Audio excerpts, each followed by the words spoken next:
Tonight, we drift back into a Europe dimmed by blackout curtains and distant engines, where the night air feels heavy with worry and waiting.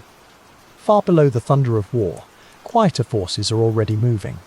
Settle in now, get comfortable, and let the day slowly loosen its grip as we begin a true story of secrecy, patience, and minds working softly against the dark.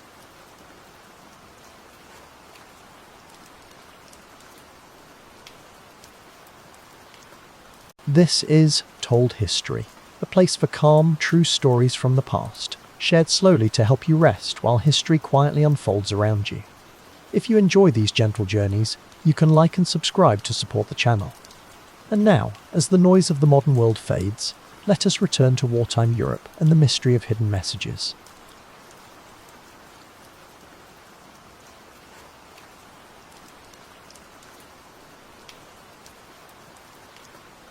Chapter 1.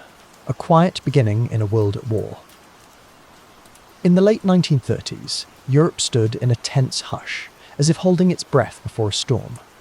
Borders hardened, alliances strained, and governments watched one another with deepening suspicion.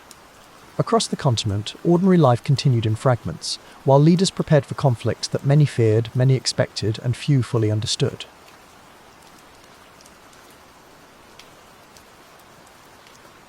By September 1939, that tension broke when Germany invaded Poland, and Britain and France declared war.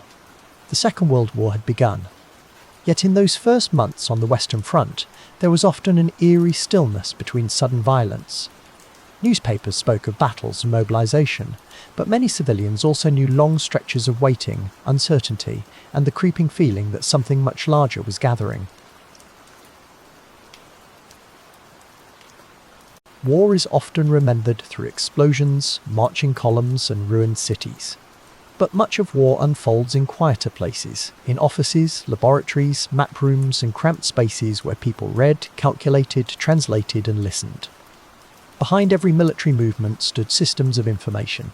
Orders had to travel, reports had to return, signals crossed rivers, mountains, coasts, and skies, carrying decisions that shaped thousands of lives. Among the most important of these signals were coded messages. Military commanders could not simply send plain instructions through the air and hope they remained unseen. Radio waves could be intercepted by anyone with the right equipment. So nations relied on ciphers, carefully designed methods of turning ordinary language into puzzling strings that, to outsiders, seemed meaningless. In wartime, secrecy was not a luxury. It was protection. Germany, in particular, depended heavily on encrypted communication. Its armed forces used machines to transform messages into complex coded text before transmission. To those receiving them with the proper settings, the messages could be restored and read. To everyone else, they appeared almost impossible to untangle. The machine most closely linked with this secret world was Enigma, now one of the most famous cipher devices in history. Enigma was not a single fixed object with one permanent pattern. It was a system that changed constantly through internal wiring, rotating parts, and daily settings chosen from many possibilities. This meant that even if one message was solved, the next could become obscure again. The challenge was not merely reading one secret, it was keeping pace with a moving method designed to stay hidden every day.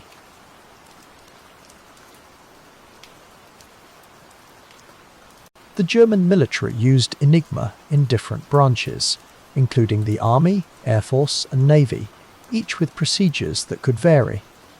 This was especially troubling for Britain, an island nation deeply dependent on ships and sea routes. Across the Atlantic and around the British Isles, convoys carried food, fuel, and vital supplies. If those routes were exposed, the consequences could be devastating far beyond the battlefield. So while soldiers trained, sailors sailed, and aircraft rose into uncertain skies, another struggle quietly took shape. It was a contest of patterns, patience, and thought. Somewhere in the stream of coded traffic, meaning was hidden. If that meaning could be recovered, commanders might learn where submarines waited, how attacks were planned, or when danger was approaching. Knowledge, gathered in silence, could save lives on a vast scale. This hidden battle did not happen in grand public halls. It unfolded behind secured doors, inside restricted compounds, and in rooms where paper accumulated in stacks beside clocks, wires, and handwritten notes. The work demanded concentration more than spectacle. Those involved often lived with routine, secrecy, and exhaustion. Their victories could not be announced freely, because to reveal success was to risk losing the fragile advantage they had gained. One of the most important centres of this effort was Bletchley Park, a country estate in Buckinghamshire that became a hub for British code-breaking during the war.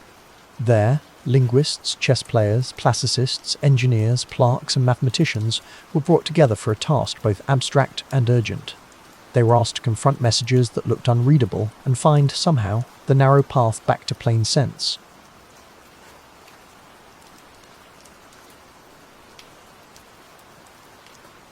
The people gathered there did not fit a single mould. Some arrived from universities, some from government offices, and some from highly specialised corners of intellectual life. Their work was collaborative, but it also required unusual individual gifts, stubbornness, imagination, memory, and the ability to notice small irregularities inside oceans of repetition. In such a place, unconventional minds were not always inconvenient. Sometimes they were exactly what was needed. Among those minds was Alan Turing, a mathematician whose name would later become inseparable from both code-breaking and computing. At the start of this story, however, he was not yet a global symbol. He was a brilliant scholar, already respected in academic circles, with a manner many found distinctive, shy in some moments, intensely focused in others, and drawn toward problems that seemed almost impossibly difficult. Before the war, Turing had already made major contributions to mathematics and logic. In 1936, he published a landmark paper on computable numbers, introducing an abstract machine that helped define what a mechanical process of calculation could mean. This idea was theoretical, but profound. It suggested that reasoning itself could be studied in systematic steps, a thought that would echo far beyond the crisis of war. Yet theory alone does not explain why Turing matters so deeply in this chapter. What made him crucial was the way abstract thinking could meet practical danger. The war created problems of immense scale, and Enigma presented one of the hardest. Solving it would require not only discipline and manpower, but fresh methods capable of turning logic into action under relentless pressure from time and loss. To imagine the challenge, picture thousands upon thousands of intercepted letters arriving in coded groups, each one correct in its own hidden system, each one useless unless that system could be reconstructed. There was no simple key left lying nearby. The search had to begin with fragments, habits of language, operator mistakes, known procedures, and careful deductions repeated day after day, often with no guarantee of immediate success.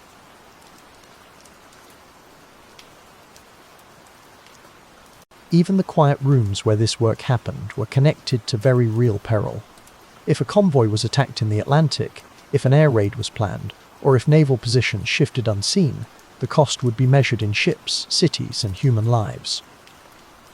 This gave urgency to every sheet of paper and every mechanical test. Stillness at the desk did not mean distance from war, only another form of engagement. There is something striking about this contrast. On one side stood the vast machinery of modern conflict, factories, fleets, armies, and governments mobilized across continents. On the other side sat individuals in enclosed rooms, bent over symbols and settings, trying to hear meaning through noise. The scale was wildly uneven, and yet history often turns on such imbalances, when a small breakthrough quietly redirects events far away. For the listener settling into this story tonight, the mystery begins here, not with a single dramatic revelation, but with a question carried invisibly through the air. Can a machine built to conceal thought be understood by another machine, or by a mind patient enough to imitate one? In that question, mathematics, war, secrecy, and human ingenuity begin to gather into one unfolding thread.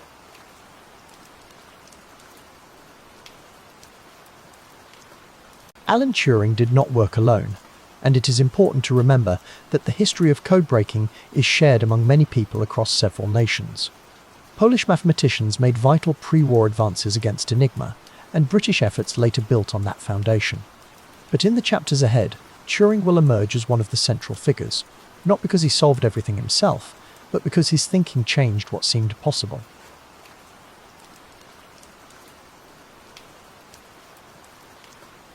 His unusual habits and private nature have become part of the legend surrounding him, but legends can sometimes blur the more interesting truth. Turing was not important because he seemed mysterious. He was important because he could approach enormous complexity without surrendering to it.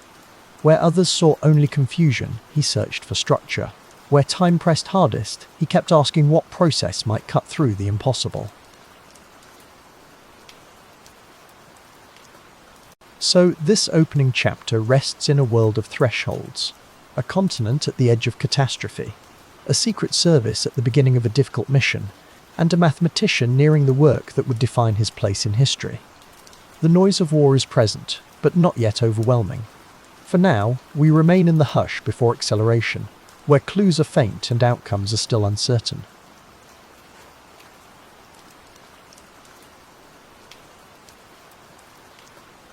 And from this quiet beginning, the path ahead leads toward Bletchley Park, toward the puzzle of Enigma, and toward the strange alliance between human insight and mechanical assistance that would help alter the course of the war.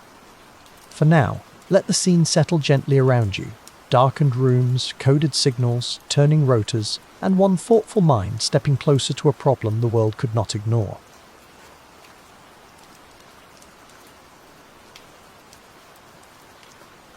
Chapter 2. The Boy Who Loved Patterns. Before the war, before the codebreakers, there was a quiet English boy who found comfort in order. Alan Turing looked at the world and noticed shapes beneath the surface, patterns in numbers, rhythms in thought, small hidden rules that many others passed by without seeing. In that private landscape of logic, his mind began to wander gently, patiently, toward ideas that would later change history. Chapter 2. The Boy Who Loved Patterns. Alan Matheson Turing was born in London on 23 June 1912, during the final uneasy years before another world war would reshape Europe. His parents belonged to the British Civil Service, and his childhood was marked by distance, routine, and frequent change. Yet within that unsettled frame, his curiosity remained steady, a small, bright flame drawn again and again toward questions that numbers seemed uniquely able to answer. Chapter 2. The Boy Who Loved Patterns. As a child, Turing showed an early fascination with counting, measuring, and noticing how things fit together. He did not simply want answers, he wanted structure. He wanted to know why one result followed another, why a system behaved as it did, why an ordinary problem could unfold into something elegant. To him, mathematics was not cold or distant. It was calm, reliable, and Chapter 2. The Boy Who Loved Patterns. Those around him often sensed that Alan moved to a different rhythm. He could seem absent from ordinary expectations, less interested in polished manners than in the deep, quiet satisfaction of thought. In classrooms and daily routines, this difference sometimes made him appear unusual. But what set him apart was not carelessness. It was concentration, a powerful inwardness that drew him toward ideas with a seriousness rare. Chapter 2. The Boy Who Loved Patterns. At school, he was not always shaped easily by the traditions around him. English boarding schools of the time prized discipline, classics, and social grace. Yet Alan was often pulled towards science and mathematics with stronger devotion. He could be independent, even stubborn, in following his interests. While others mastered expected forms, he kept listening for deeper patterns, the hidden logic beneath rules, symbols, and the ordinary motions of the day. Chapter 2. The Boy Who Loved Patterns. One well-known story from his school years tells of Alan cycling a long distance to reach Sherborne School after a transport strike. Whether remembered for determination or eccentricity, the image lingers for a reason. It suggests a young person moved by inner purpose, willing to travel alone through difficulty, simply to arrive where thought could continue.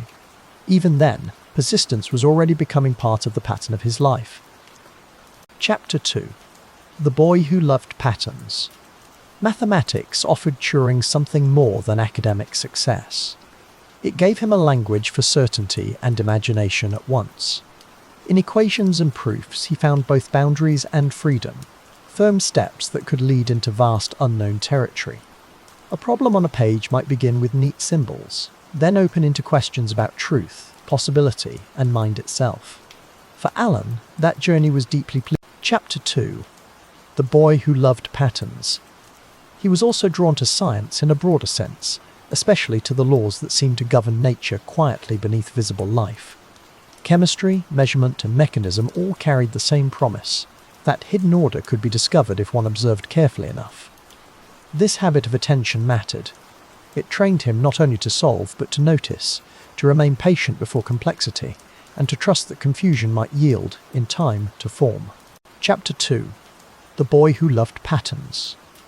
During his youth, one important friendship left a deep impression on him: Christopher Morcom, a fellow student whose intelligence and seriousness matched Alan's own.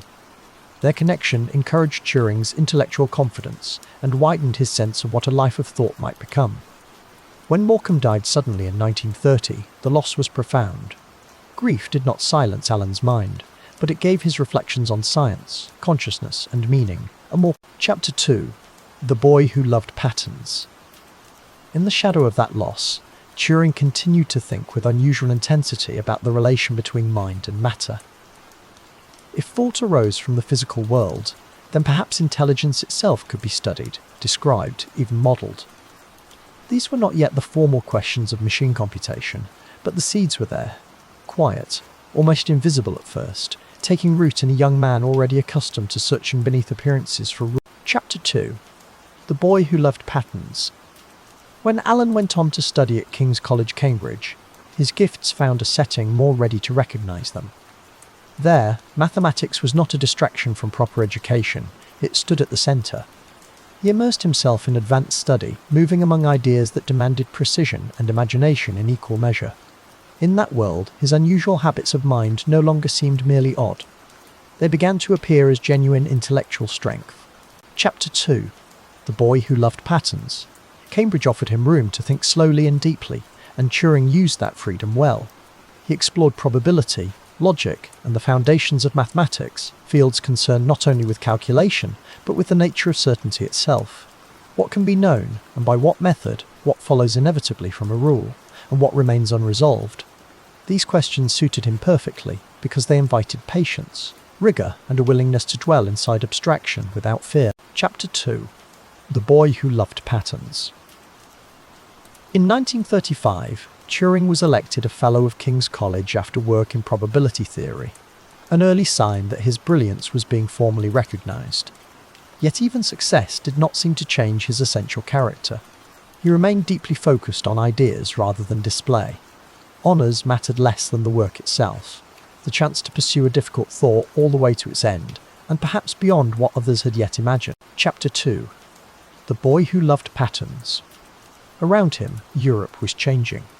Political tensions were rising, and the uneasy peace after the First World War was fraying. But in the quiet rooms of study, Turing's attention remained fixed on problems that seemed almost timeless. This contrast would later become striking, a mind formed in stillness, in pages of symbols and long reflection, eventually called into the loudest crisis of the modern world. For now, though, the inner world. Chapter 2. The Boy Who Loved Patterns. One of the great mathematical questions of the era concerned whether all of mathematics could, in principle, be reduced to a clear mechanical process. Could every valid problem be solved by following exact rules step by step, without intuition, without leap, without mystery? Turing was drawn toward this challenge because it joined two things. He loved strict order and immense possibility. Chapter 2. The Boy Who Loved Patterns. In 1936, still in his early 20s, Turing published a groundbreaking paper on computable numbers. In it, he described an abstract machine capable of carrying out logical instructions one step at a time. Today, people speak of the Turing machine as a foundational idea in computer science. At the time, it was something quieter yet astonishing, a precise mental model showing how calculation, logic and mechanism. Chapter 2. The Boy Who Loved Patterns.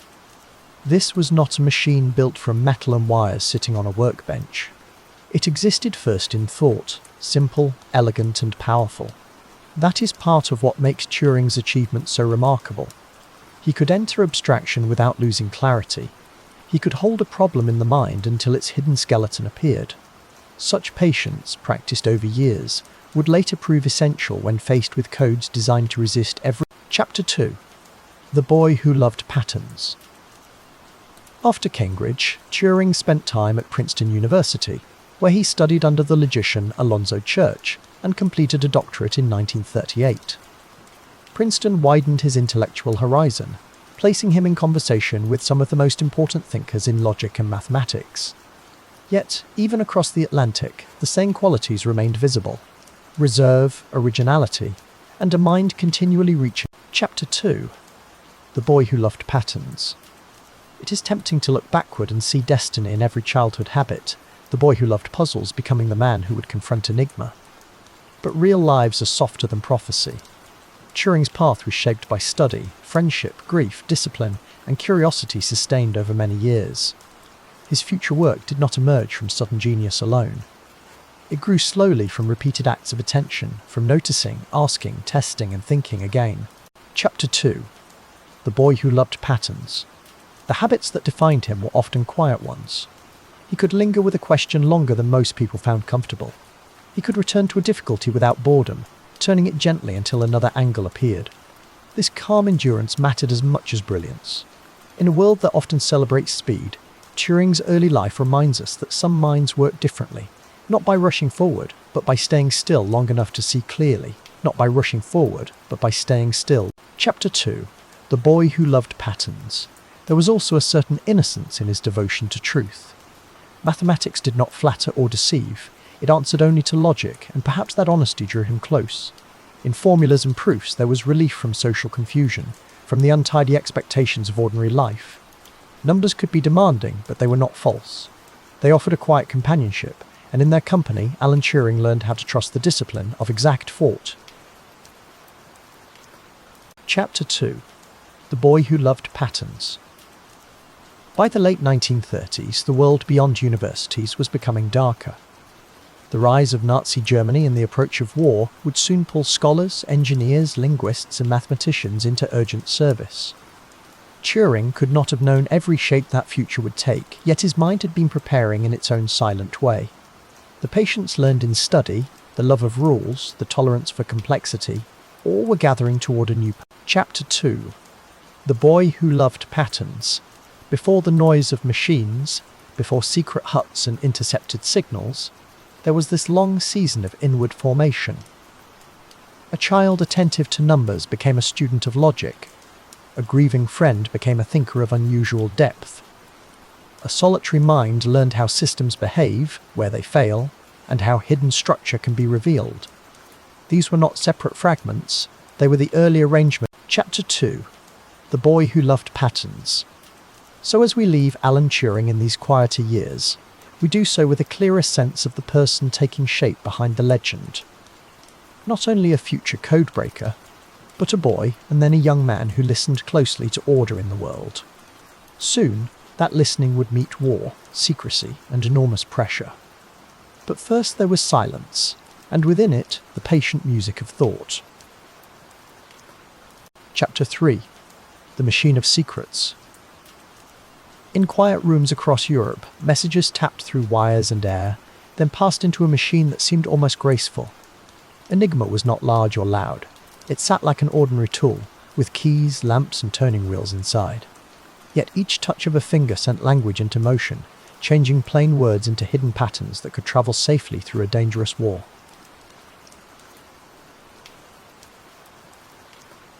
Chapter 3. The Machine of Secrets. At first glance, Enigma resembled a typewriter folded into a wooden case. A keyboard waited at the front. Above it sat a panel of letters that could light one by one. Beneath its polished simplicity, electric current moved through rotors, contacts and wires. The machine did not merely replace one letter with another. It changed the path again and again, making every message feel alive and shifting. Chapter 3. The Machine of Secrets. To understand its power, it helps to imagine a simple sentence entering the machine one letter at a time. When an operator pressed a key, electricity passed through a maze inside and returned as a different letter on the lampboard. Press A, and perhaps G would glow. Press A again a moment later, and a new letter might appear, because the inner wheels had already turned.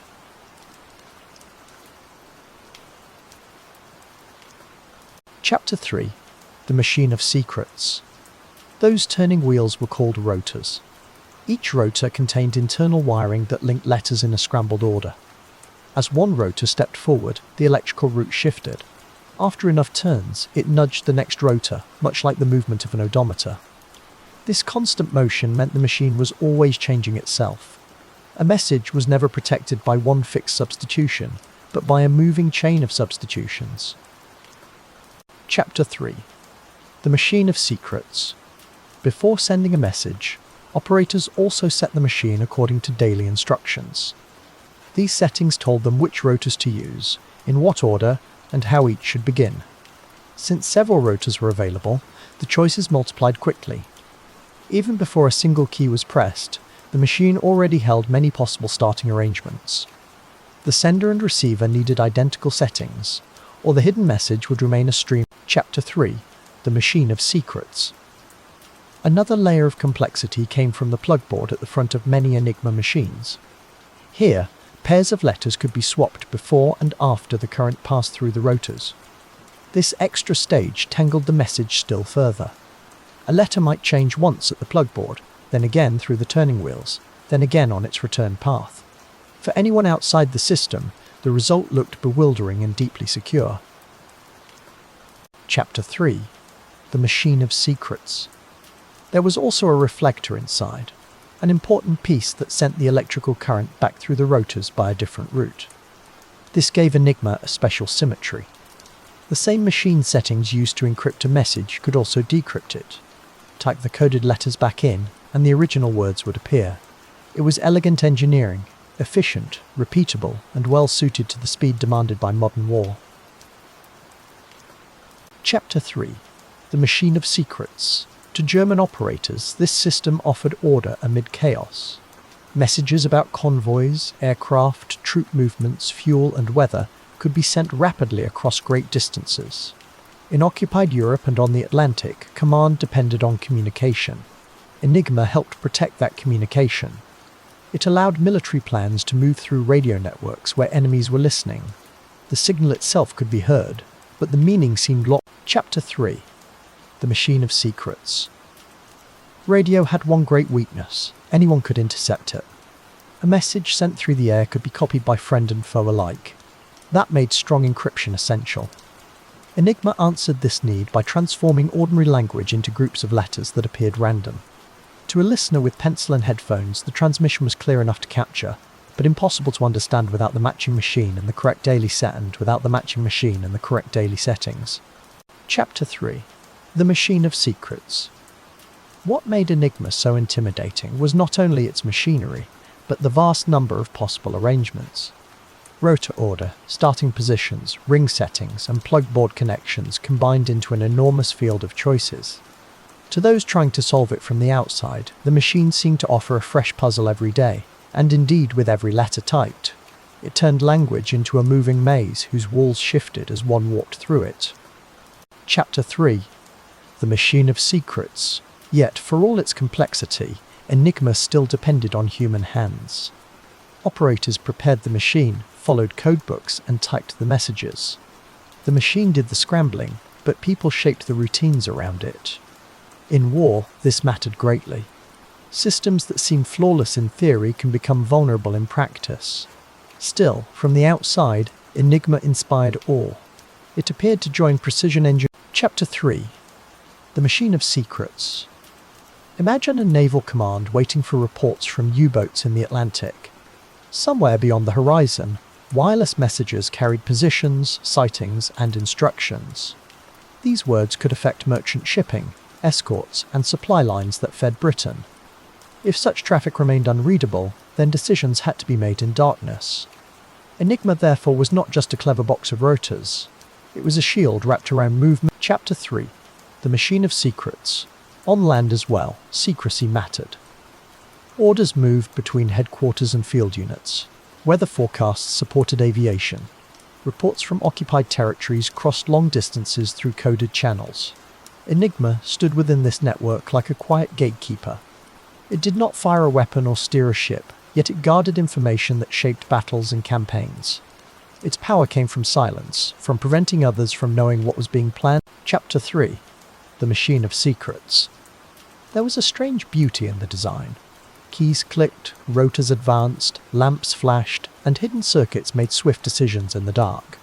The machine joined the tactile world of wood, metal, and fingers with the invisible world of mathematics and electrical pathways.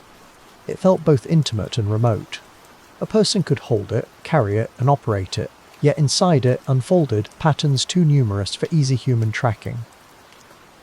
Chapter 3. The Machine of Secrets. That beauty, however, carried danger. A graceful machine can still serve destructive power. Enigma helped protect the plans of Nazi Germany as the war spread across continents and seas. Behind its polished surfaces stood occupation, violence, and fear. This is what makes the machine troubling to remember. Its ingenuity cannot be separated from the regime that relied upon it. In its efficiency, one can hear both brilliant. Chapter 3. The Machine of Secrets. For Allied codebreakers, the challenge was immense. They could intercept endless streams of ciphertext, but interception was only the beginning. Each message arrived as a locked door with no obvious key. The machine changed its internal state with every press, and the settings changed regularly as well. To solve one message meant understanding not just a text, but a whole system of motion, procedure, and hidden daily Chapter 3.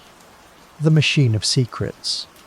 In broad terms, breaking Enigma meant finding the exact state of the machine used at the moment a message was prepared. Which rotors were inserted, in what order, at what starting positions, with what ring settings, and with which plugboard swaps. These were not small questions. They formed a search so large that ordinary trial and error was hopeless. Human patience alone could not move fast enough against wartime urgency. Chapter 3. The Machine of Secrets. And time mattered terribly. A code solved too late may be no help at all. A convoy warning received after ships were sunk changes nothing. A troop movement understood after the advance has begun offers little comfort. Enigma did not simply hide messages, it hid them on a clock. Its secrets had value in the present moment, which made the battle against it a race between thought, machinery. Chapter 3. The Machine of Secrets. Part of Enigma's confidence came from the belief that its possibilities were too many to search by hand. This belief was not foolish. The combinations truly were immense. To German users, that scale suggested practical invulnerability. Even if an enemy captured messages every day, what could they do with so many shifting paths?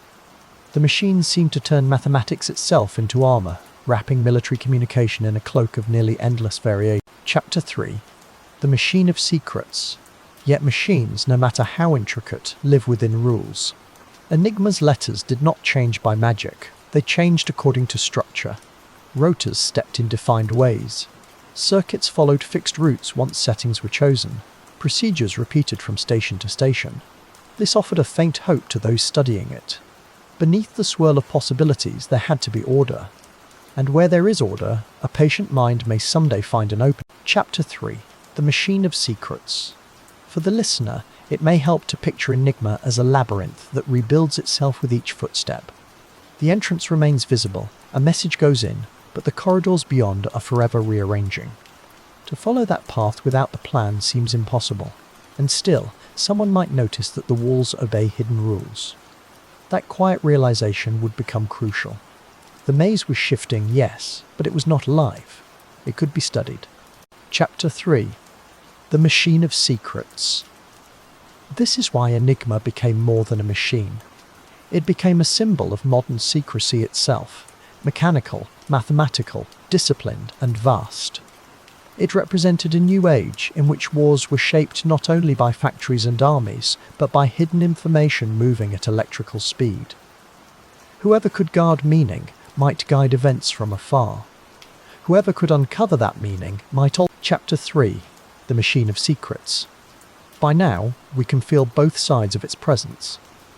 There is the fascination of its design, compact, clever, almost beautiful in its turning logic.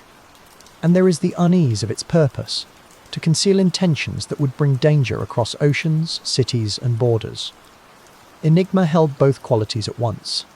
It invited admiration from the mind while demanding caution from the conscience. That tension lies at the heart. Chapter 3. The Machine of Secrets. So this chapter leaves us before a locked gate. We now understand, in gentle outline, how letters became puzzles through rotors, plugboards, and repeating electrical paths. We understand too why the system seemed nearly impossible to break, and why its secrecy mattered so much. Ahead waits the deeper struggle, how human insight, persistence, and new machines began to Chapter 4. Bletchley Park in the half-light. The train has already faded into the dark countryside, and the great house waits behind trees and gravel, quiet as a sleeping estate. Yet, under that calm exterior, lamps still glow behind curtained windows. People arrive in coats damp from English mist, carrying notebooks, ration books, and secrets, stepping into a place where ordinary manners covered extraordinary work. Chapter 4. Bletchley Park in the half-light. By day, the grounds could seem almost gentle, with lawns, pathways, and the measured shape of a country house. But the war had changed its rhythm. Temporary wooden huts stood where elegance once had room to breathe, and cables, papers, and hurried footsteps connected scattered buildings into a single hidden machine, built not from steel alone, but from concentration, patience, and trust. Chapter 4. Bletchley Park in the half-light. Those who came here did not belong to one profession or one temperament. Mathematicians worked beside linguists. Chess players sat near classicists, engineers, clerks, and translators. Some had been scholars before the war, some students, some office workers. At Bletchley, talents that might never have met in peacetime were gathered together, their differences softened by the shared discipline of secrecy and necessity. Chapter 4. Bletchley Park in the half-light. Secrecy shaped every hour. Many who worked there could say almost nothing about their tasks, not to neighbours, not to friends, sometimes not even to family. They travelled home on leave, carrying silence with them. The burden was not always dramatic. Often it was simply constant, a habit of stopping short, of choosing safer words, of living between two worlds, one visible and one carefully concealed. Chapter 4. Bletchley Park in the half-light. The work itself rarely announced its importance with trumpet notes or visible heroics. It arrived as paper, patterns, repetitions, gaps, and stubborn fragments of information. Sheets were sorted, typed, checked, compared, and passed from hand to hand. Long before any breakthrough, there were hours of careful attention. The atmosphere could feel still from the outside, yet inside each room, minds moved restlessly, pressing against locked systems. Chapter 4. Bletchley Park in the half-light. The famous mansion at the centre lent the place an air of old England, but the war had crowded history with urgency. Offices appeared in corners and corridors. Huts multiplied across the grounds. Doors opened to rooms filled with pencils, index cards, teacups, cigarette smoke, and the hum of relentless effort. It was less a single office than a village of concentration, joined by weather, routine, and guarded purpose. Chapter 4. Bletchley Park in the half-light. In winter, cold settled into the temporary buildings and made itself known in fingertips and breath. In summer, the huts could grow close and stale. Comfort was not the point. The task overruled convenience. Yet within these plain spaces, habits of endurance formed. People learned where the draft slipped in, when the tea might arrive, which desk lamp flickered, and how to keep thinking through fatigue. Chapter 4. Bletchley Park in the half-light. Shift work bent the day out of its familiar shape. Some workers began before dawn. Others continued deep into the night, when the grounds quieted and distant footsteps seemed unusually sharp. The clock mattered, because messages mattered, and delay could cost lives far beyond these rooms. Sleep was fitted around necessity. Meals were often hurried. Still, the routine endured, steady and unspectacular, because it had to. Chapter 4. Bletchley Park in the Half-Light. There was pressure here, certainly, but it did not always shout. Often it settled like weather, persistent, invisible, and hard to escape. Everyone knew the stakes were immense, even when the exact consequences remained hidden from them. Ships crossed dangerous waters. Armies moved. Pilots flew. Somewhere beyond the hedges and huts, the war was unfolding. And here in Buckinghamshire, strangers worked to listen to its coded heartbeat. Chapter 4. Bletchley Park in the Half-Light. Alan Turing belonged to this world, but not above it. He was one remarkable figure among many remarkable figures, contributing his gifts within a larger human effort. The later myth of the solitary genius can make the past seem cleaner than it was. Bletchley was collaborative, layered, and crowded with intelligence. Turing's mind mattered deeply, yet it worked within a demanding community of shared labour. Chapter 4. Bletchley Park in the Half-Light. Turing had arrived at Bletchley Park in 1939, as Britain entered war with Germany. He joined the government code and cipher school, where attention turned urgently toward German encrypted communications, including those produced by Enigma machines. His mathematical training gave him unusual strengths, but what mattered here was not brilliance in isolation. It was brilliance applied to a problem that resisted easy answers, and Chapter 4. Bletchley Park in the Half-Light. In Hut 8, where naval enigma became a central concern, the challenge was particularly grave. German naval signals affected the Battle of the Atlantic, where merchant shipping carried food, fuel and supplies essential to Britain's survival. Breaking those messages was not an abstract puzzle. It could influence convoy routes, losses at sea, and the fragile line between endurance and disaster. The quiet rooms held consequences as vast as Chapter 4. Bletchley Park in the Half-Light. Around Turing were others whose names deserve equal gentleness and attention. Dilly Knox, an older classicist and gifted codebreaker, Gordon Welchman, whose organisational and analytical contributions proved vital, Joan Clark, a brilliant cryptanalyst whose work formed part of the same difficult effort. The story expands when we let more people enter it. The story expands when we let more people enter it. Chapter 4. Bletchley Park in the Half-Light.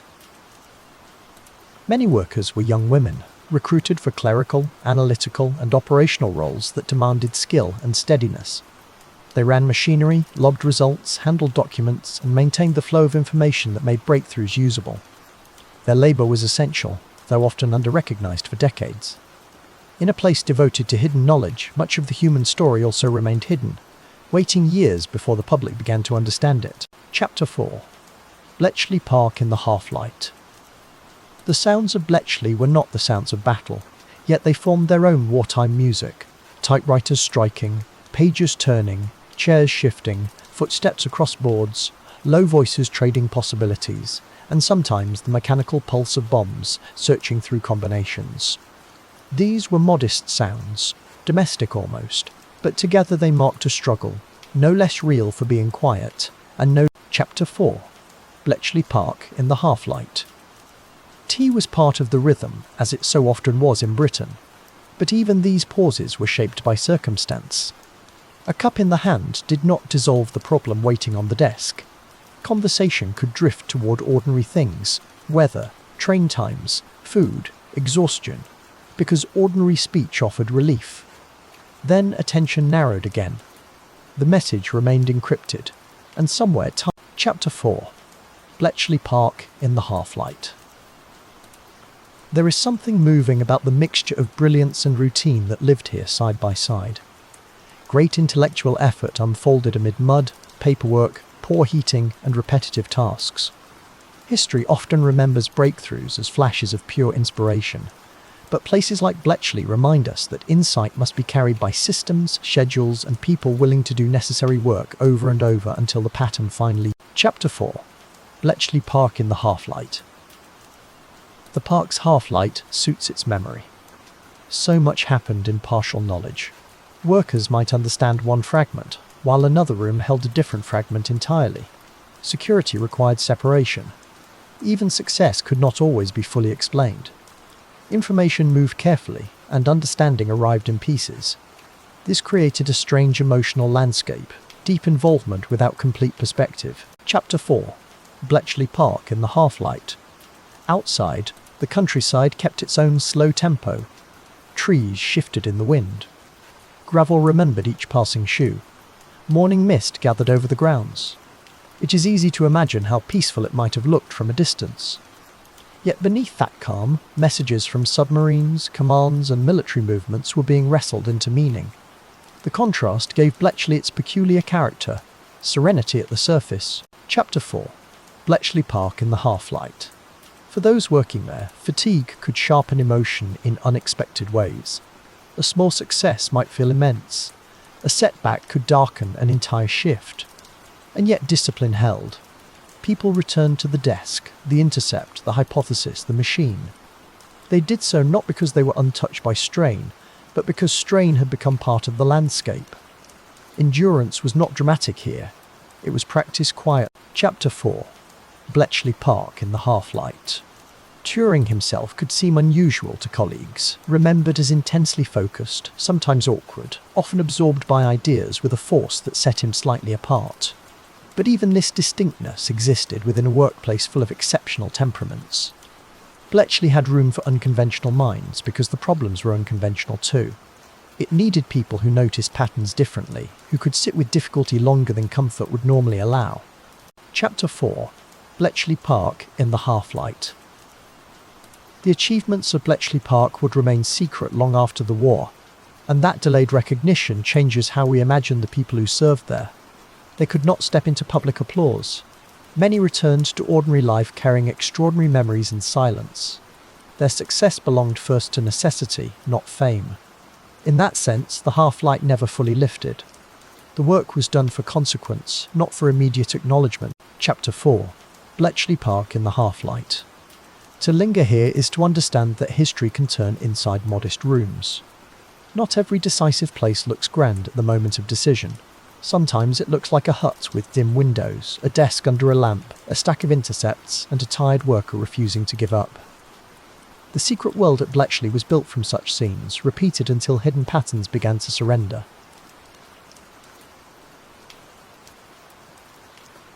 Chapter 4. Bletchley Park in the half-light. As the night deepens around the house and huts, we leave this quiet community at its work, alert, burdened, collaborative, and almost entirely unseen. Within these guarded rooms, Alan Turing and many others are preparing the ground for breakthroughs that will matter far beyond the war. The codes have not yet fully opened, but the atmosphere of Bletchley has settled around us, patient, secretive, and intent. Secretive and intent. Chapter 5. Turning thought into a machine. By this stage of the story, abstract logic was no longer meant to remain on paper alone. At Bletchley Park, the problem of enigma demanded something that could act as patiently as the human mind, yet far more quickly. The challenge was not simply to think about hidden patterns. It was to build a machine that could search for them, again and again, without tiring.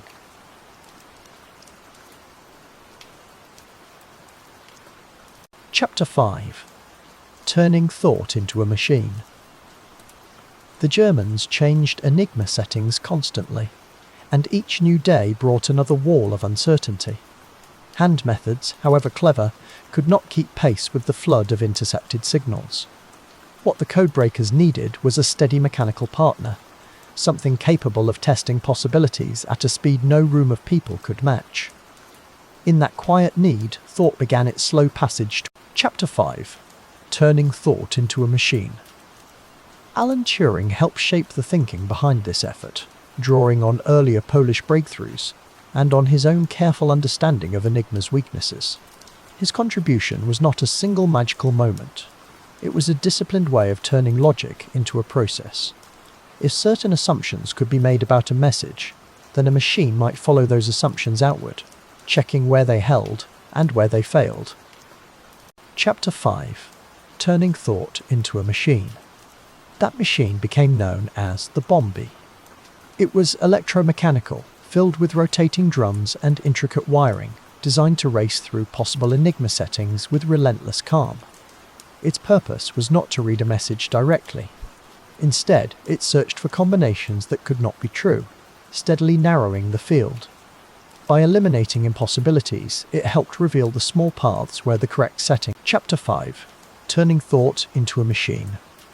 To understand the bomb, it helps to imagine a listener moving through a maze of maybe and impossible. The machine did not guess in the ordinary sense. It followed chains of logical consequences based on likely fragments of text, known as cribs. If one letter relationship created a contradiction elsewhere, that path was discarded. If no contradiction appeared, the result was marked for closer human attention. Chapter 5. Turning thought into a machine. These likely fragments often came from habit, routine, and the ordinary rhythms of military communication. Weather reports, repeated phrases, greetings, and formal structures could all leave faint fingerprints inside an encrypted message. The codebreakers watched for these habits with patient care. Then the Bombi transformed those small clues into motion, tracing the implications across many possible machine settings, as though logic itself had begun. Chapter 5. Turning thought into a machine. It is important to tell this part truthfully. Turing's ideas were central, but the Bombi was not the work of one mind alone. Gordon Weichmann made a crucial improvement through what became known as the diagonal board, which greatly increased the machine's effectiveness. Engineers, operators, analysts, and maintenance staff all mattered. The achievement grew through collaboration, many steady hands helping a difficult idea. Chapter 5. Turning thought into a machine. The diagonal board was especially valuable because it allowed relationships within the Enigma system to be tested more efficiently. It sharpened the bomb's ability to expose contradictions, saving precious time in a race measured by hours and days. In war, time has weight. A delay could mean a convoy exposed or an opportunity lost. So each refinement mattered deeply, not as spectacle, but as the quiet increase. Chapter 5. Turning thought into a machine. Inside the bomber room, there was a rhythm, unlike the rhythm of battlefields. Here, the movement came from spinning drums, clicking relays, and the low hum of power serving thought. The atmosphere was tense, yet methodical. Results emerged through procedure rather than drama. A machine would run, a possible stop would be noted, and then human minds would return to the puzzle, checking, testing, and deciding what deserved belief. Checking, testing what deserved belief. Chapter 5. Turning thought into a machine. The Bombi did not replace human intelligence. It extended it. People still had to prepare the logical setup, choose promising cribs, interpret the stops, and confirm whether a possible setting truly opened the message. In this way, the machine and the mind worked together. One supplied speed and repetition. The other supplied judgment. Between them, Chapter 5. Turning thought into a machine. There is something almost gentle in this kind of invention. Not gentle in consequence perhaps, but gentle in method. The work advanced through trial, error, and revision. Wires were adjusted, procedures were improved, assumptions were questioned. Nothing about it depended on theatrical genius alone. Instead, progress came from returning to the same hard problem day after day, a turd and day after day, trusting that careful structure could uncover order hidden in. Chapter 5. Turning thought into a machine. This is one reason the story of the bomb feels so modern. It reveals invention not as a lightning strike, but as a system of repeated attempts. A concept is imagined, built into form, tested against reality, corrected and tested again. In that cycle, intelligence becomes engineering. The machine standing in the room is really a visible argument, a claim that reasoning can be arranged in matter and made to operate. Chapter 5. Turning thought into a machine. Historians often emphasize that the British bomb built on foundations laid earlier by Polish cryptanalysts, including Marian Rejewski and colleagues, who had already made vital progress against Enigma before the war widened. Bletchley Park did not begin from nothing. Knowledge moved across borders, even as armies did. That continuity matters. It reminds us that discovery is often cumulative, one generation of insight making another. Chapter 5. Turning thought into a machine. As more bombs were built, the process became stronger and more reliable. Each machine represented not only technical design, but also logistics, labour and maintenance. They had to be housed, powered, operated and repaired. The glamour of breakthrough often hides this reality, yet large achievements depend on ordinary support. Behind every successful run stood carpenters, electricians, mechanics, clerks, and watchful operators. Chapter 5. Turning thought into a machine. The operators who worked with the machines needed discipline and concentration. Their task was not simply to watch dials spin. They had to follow procedures exactly, record results carefully, and respond to signs that a promising stop had appeared. In such rooms, accuracy was a form of service. Small mistakes could waste precious time. Small acts of care could move intelligence forward. One notation, one setup, one verify. Chapter 5. Turning thought into a machine. It is easy, from a distance, to imagine the Bombay as a dramatic key that suddenly opened every locked message. The truth was slower and more conditional. Some days brought success, other days resisted every effort. Cribs could mislead, procedures could fail. New enemy habits could close old paths. Yet persistence remained essential. The machine was powerful because it made perseverance practical. Chapter 5. Turning thought into a machine. The deeper beauty of the bomb lies in what it represents. A logical relationship, invisible and abstract, was translated into rotating parts and electrical paths. A thought became a mechanism. A deduction gained motion. In this transformation, one can glimpse the early spirit of computing, not yet the general-purpose machines of later decades, but a decisive step toward making reasoning itself something that equipment could help carry out.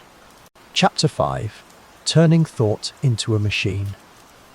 Turing had long imagined machines in theoretical terms, asking what processes could be made systematic and what tasks might be performed through ordered steps. At Bletchley Park, those habits of mind met urgent wartime need. Theory was asked to become useful under pressure. The result was not pure theory and not pure machinery, but a meeting place between the two, where mathematical structure learned to act in the world. Chapter 5. Turning thought into a machine. When a Bombay stop suggested a promising Enigma setting, further checking followed. Other methods and teams were needed to confirm whether the candidate truly fit the message traffic of the day. Even successful machine results entered a larger chain of interpretation. Intelligence work is rarely one dramatic revelation. More often, it is an accumulation of partial certainties, each one tested against context. And Chapter 5. Turning thought into a machine. For the people living through the war, these efforts were not philosophical exercises. The decrypted information could influence naval movements, convoy protection, and broader strategic decisions. Yet in the rooms where the machines turned, the work still depended on calm routines.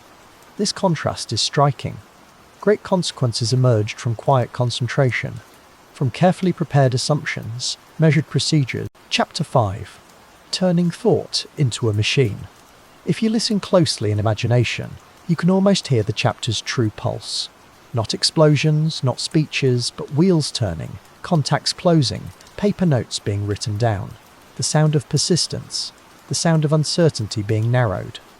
In that steady mechanical music, the fog around Enigma thinned a little at a time, until hidden order began to show itself through the patient discipline of men, women, and machines. Chapter 5. Turning thought into a machine. This chapter asks us to honor precision over myth. No single hero, no instant miracle, no perfect machine appearing fully formed. Instead, there was shared insight, revision, and relentless practice. Turing mattered greatly. Welchman mattered greatly. So did many others whose names are less often spoken.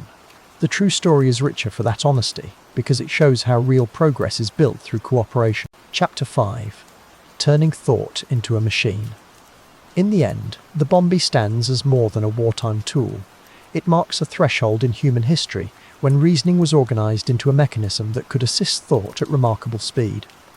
Though limited to a specific purpose, it hinted at a future in which machines would do far more than labor with muscle. They would begin to labor with logic and change the shape of the modern world. Chapter 5. Turning thought into a machine. So here, in the measured turning of drums and the silent confidence of tested procedure, we witness a profound transition. An idea leaves the page. A pattern enters a circuit. A question is handed to a machine built not to dream but to search. And in that searching, hidden messages edge closer to light, while the age of mechanical reasoning begins, softly, inside the secrecy of war. Chapter 6.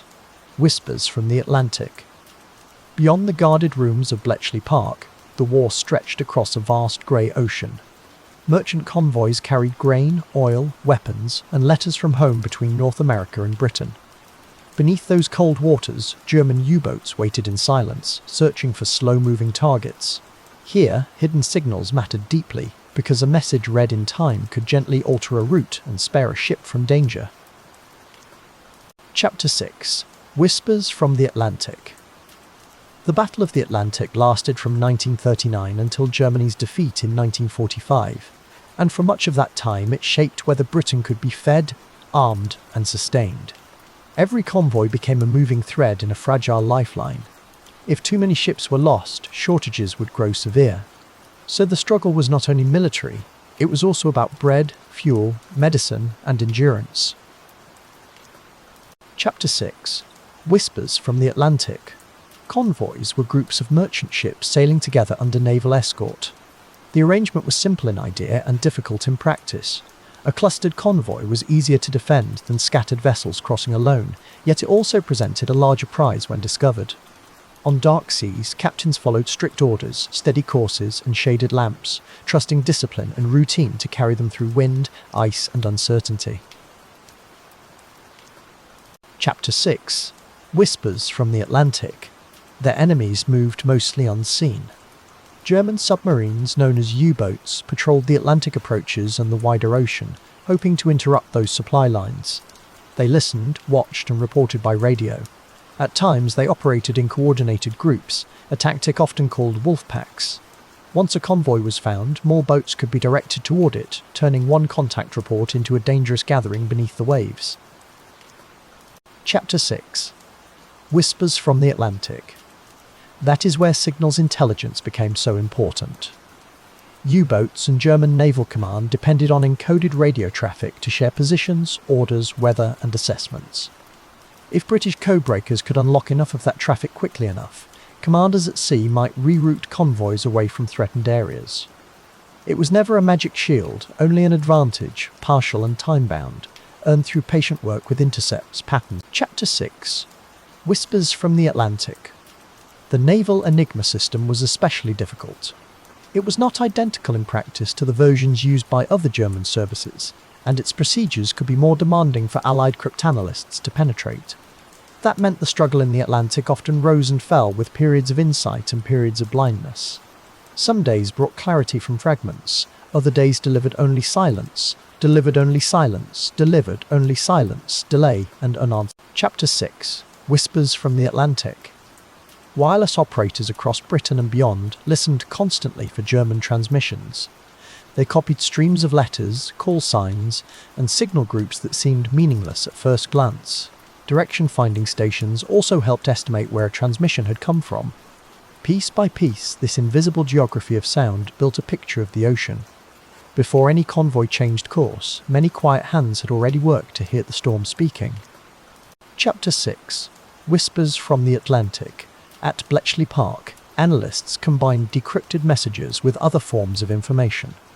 A single decoded report might confirm a submarine's patrol line, but it would be weighed alongside radio bearings, air reconnaissance, shipping reports, and known German habits. This mattered because decisions at sea carried consequences. To divert a convoy wasted time and fuel. To leave it exposed risked catastrophe. Knowledge had to be judged. Chapter 6. Whispers from the Atlantic. Sometimes the intelligence was clear enough to redirect ships around danger. A convoy might be ordered north into rougher weather, or south along a longer arc, because hidden readers had glimpsed a trap forming ahead. To the crews aboard, the change might seem abrupt and unexplained. They simply obeyed the signal and adjusted course. Yet behind that modest turn of the helm could stand thousands of intercepted characters and many hours of thought. Chapter 6. Whispers from the Atlantic. Even when messages were read, results were never perfect. Decrypts could arrive too late. U-boats could move after sending a report. Weather could scatter ships or limit escorts and aircraft. German operators could change keys, procedures, or areas of patrol. The sea itself added confusion to every plan. So when historians say secret intelligence helped save convoys, they mean something real, but also something bounded by time. Chapter 6. Whispers from the Atlantic. The Atlantic crossing was hard even without enemy attack. Sailors faced freezing spray, cramped bunks, exhaustion, and the long unease of watching empty horizons. Merchant seamen were not all from one nation or one background. They came from Britain, Canada, the United States, Norway, India, and many other places linked by the Allied cause and by maritime work. Their labour was ordinary in appearance, and absolutely. Chapter 6. Whispers from the Atlantic. On escort vessels, crews lived with another kind of tension. Corvettes, destroyers, and sloops guarded the slower merchant ships, scanning for periscopes, listening with sonar, and racing towards signs of attack. They could not be everywhere at once. Commanders had to balance aggression with protection, knowing a submarine chase might pull them away from the convoy they were meant to shield. Every decision unfolded under darkness. Chapter 6. Whispers from the Atlantic. Far from the ocean, families waited with little certainty. News travelled slowly, and silence could mean nothing at all, or something unbearable. A ship arriving safely brought relief to households that had imagined every possibility during the crossing. In this way, the Code War touched people who never saw a cipher sheet or heard a naval signal.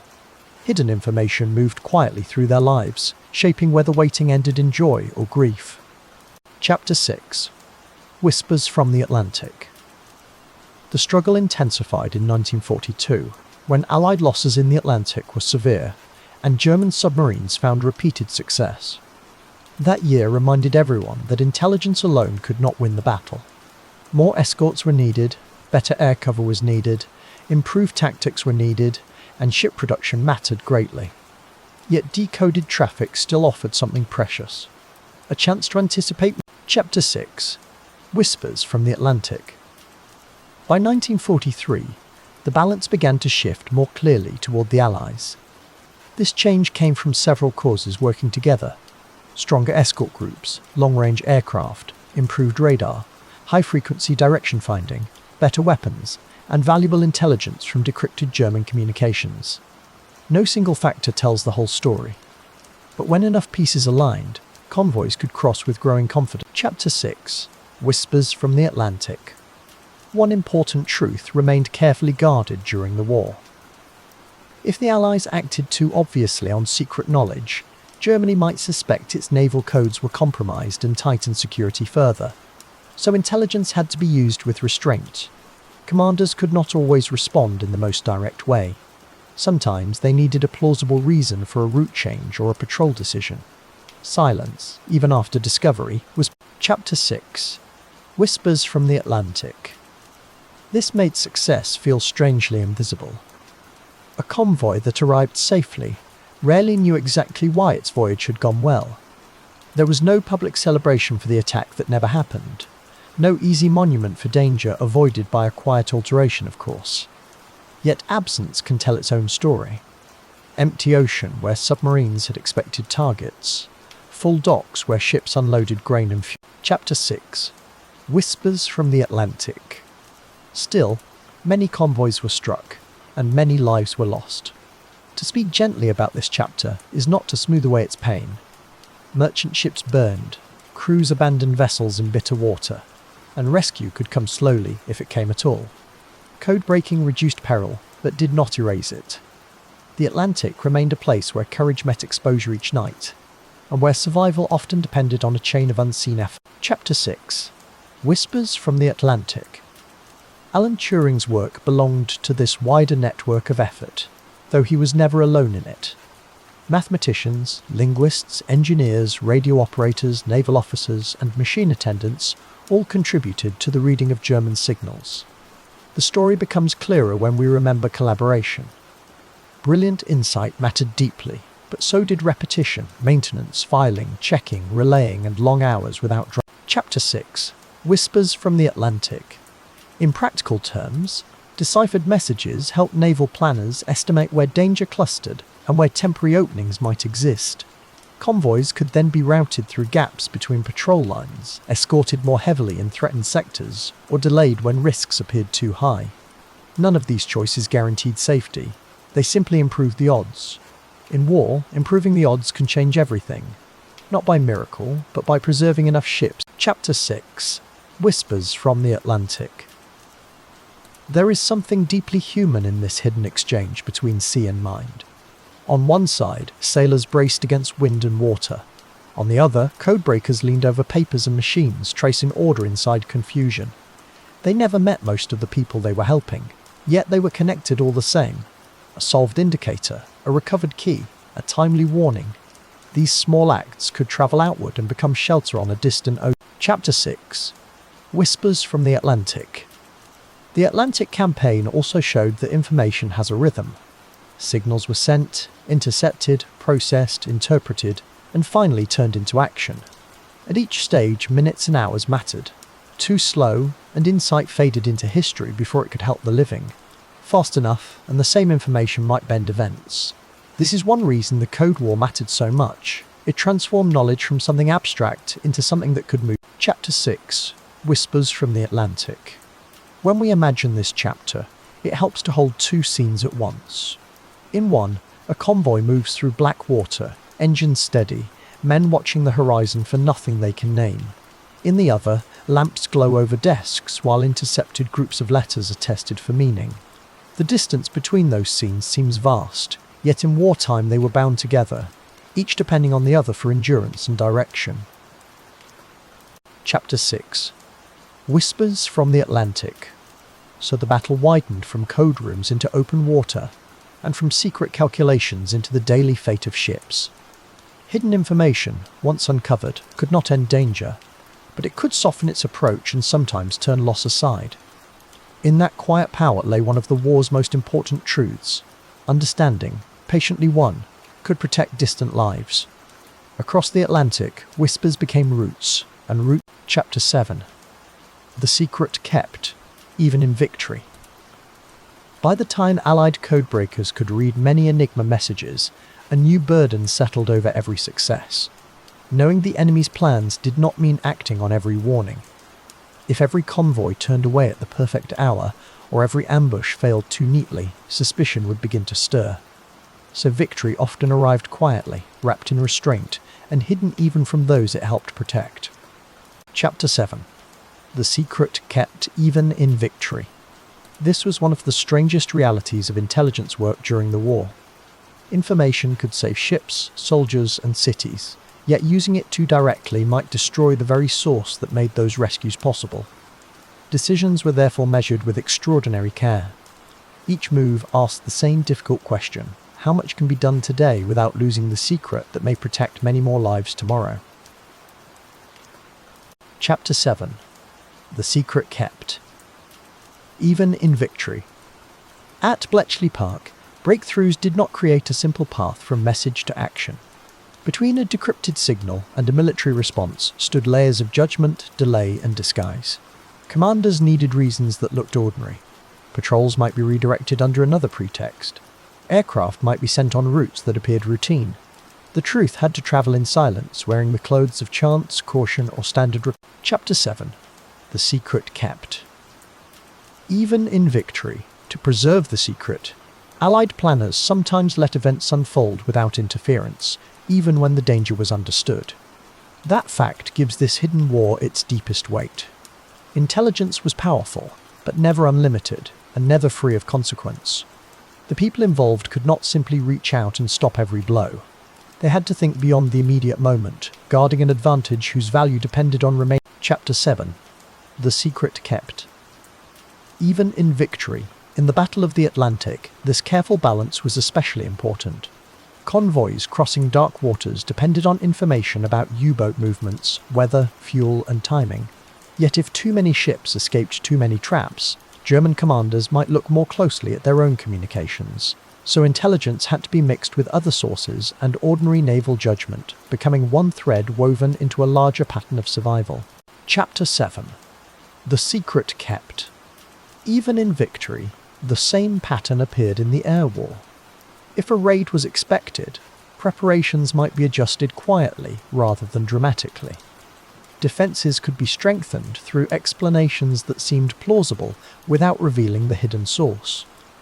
Radar, observation, and routine analysis all offered useful cover. In this way, the secret of reading enemy messages was protected. Chapter 7. The secret kept. Even in victory, those who worked with this knowledge lived inside a paradox. Their success depended on being right, yet also on appearing not to know too much.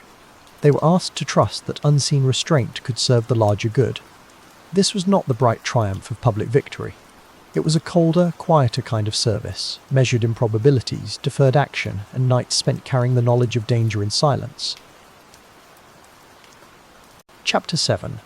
The secret kept. Even in victory. It is tempting to imagine code breaking as a key that unlocked the whole war, but history is more measured than that. Enigma intelligence became an important hidden advantage, not a magic solution. The war still turned on factories, fuel, weather, commanders, ships, aircraft, and the labour of millions. On every front, ordinary courage and vast material effort continued to shape events, while the codebreaker. Chapter 7. The secret kept. Even in victory, even within Allied leadership, access to this intelligence was limited. The fewer people who knew the source, the safer it remained. Reports were filtered, summarized, and distributed with care. What reached a commander might be precise, yet stripped of its true origin. This compartmentalization protected the operation, but it also made the secret feel heavier.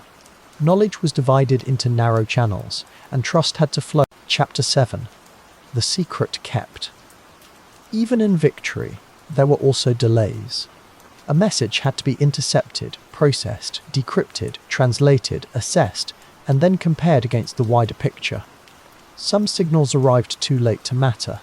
Others were incomplete, unclear, or linked to changing battlefield conditions.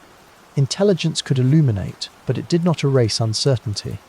The people who used it still had to judge what was real. Chapter 7. The secret kept. Even in victory, this is part of what made the work morally heavy. To know something terrible may happen, and to answer with caution rather than immediate intervention, demanded a discipline that was never emotionally simple. The aim was to save more lives over time, yet no calculation could make loss feel abstract to those living through it. Behind every decision stood human beings, vulnerable to grief, doubt, and the ache of necessary silence. Chapter 7. The secret kept even in victory. Historians generally agree that intelligence from decrypted German communications helped the Allies in significant ways, especially at sea. Yet they also stress that it worked best when combined with escort carriers, improved radar, high-frequency direction finding, better tactics, and growing industrial strength. Ultra, as this intelligence was later called, was part of a system. Its power lay not in isolation, but Chapter 7. The secret kept. Even in victory, for the people at Bletchley Park, this wider perspective may have offered some consolation. They were not carrying the whole war on their shoulders, though later legend can make it seem that way. They were one part of a vast Allied effort, joined to sailors in freezing convoys, pilots over Europe, and workers in factories. Their hidden labour mattered deeply, but always within a larger and more complex struggle. Chapter 7. The secret kept. Even in victory, the secret's invisibility also shaped memory after the war. Because so much remained classified for years, many veterans could not speak freely about what they had done. Public stories of victory emphasized battles, speeches, and commanders whose roles were visible. The codebreakers waited in the shadows of history, their contributions felt but largely unnamed. Silence, which had protected wartime success, continued. Chapter 7. The secret kept even in victory. That long silence can seem almost unreal now, in an age that prefers clear heroes and open explanation. But wartime intelligence rarely offers clean narratives. It is made of fragments, probabilities, and choices whose full meaning appears only later. In the moment, there was rarely certainty, only the pressure of limited time and incomplete information. The people involved did not stand above history. They moved through its fog like a. Chapter 7. The secret kept. Even in victory, Alan Turing's work belongs within this same paradox. His mathematical insight helped build methods that made decryption possible on a larger scale, yet the results of that brilliance often disappeared into secrecy. The achievement was real, but not always visible.